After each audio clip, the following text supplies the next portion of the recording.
Hello，大家好，我是阿正。我以前上去屋顶看过，铁皮已经生锈掉漆。虽然很早就想要上去处理，但是连续几天下雨，根本不可能去做。总算等到一个好天气，那就把握时间，开始吧。这桶油漆已经在家里摆了很久，根本就忘记它的存在，所以打算今天把它利用掉。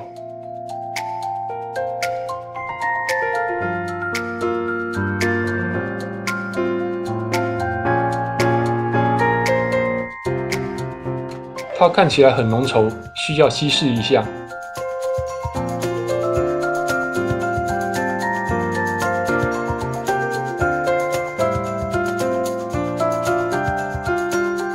自制的搅拌棒搭配电动起子，开始搅拌。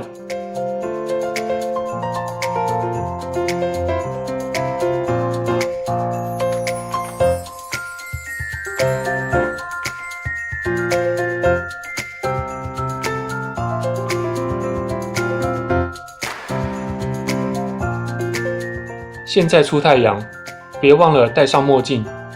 这不是为了好看，如果没有戴墨镜，到屋顶上去会因为光线太强，眼睛睁不开。准备好了就可以上屋顶。先来看一下目前生锈掉漆的情况。这还是3年半前请师傅喷过漆的结果。你们说这钱花得值得吗？因为今天准备的油漆是以前剩下的，显然它是不够用来涂满整片屋顶，所以只能选择性的涂抹。在上漆之前，我得先把剥落的旧漆刷掉，这就动手吧。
期待涂得多好看。这就是今天的成果，虽然不能像新的一样，但至少不再是锈迹斑斑。太阳已经下山，这画面是经由后置调亮的，所以画质会很差。今天影片就拍到这了，谢谢收看，拜拜。